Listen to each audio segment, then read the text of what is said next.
May 6th, 2016. About 2 a.m., I got out of bed, and instead of walking to the bathroom, I fell flat on my face. It seemed that my legs would not hold my weight. I was able to get back into bed, and I knew something was wrong.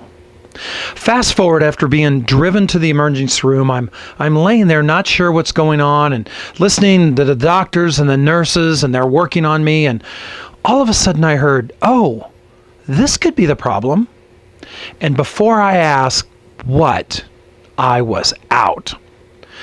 Later that morning, after being moved to a hospital room, the doctor came in and started to explain to me what happened. He said, "Bob, you've experienced a small stroke."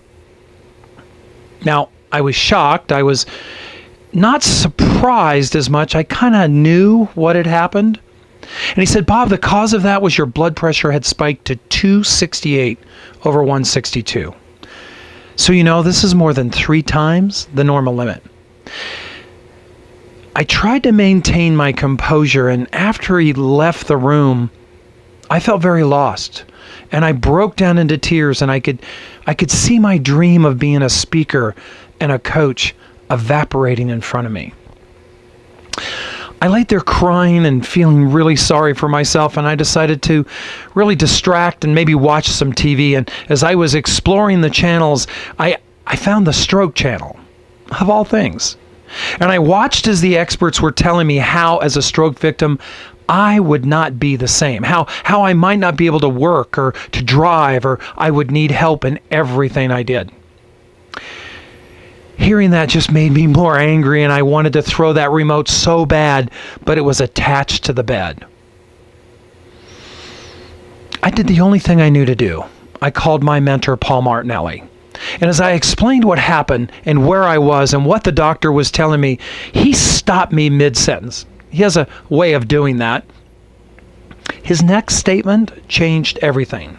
He said, "Bob, don't put what they're telling you in your future, because it's not there."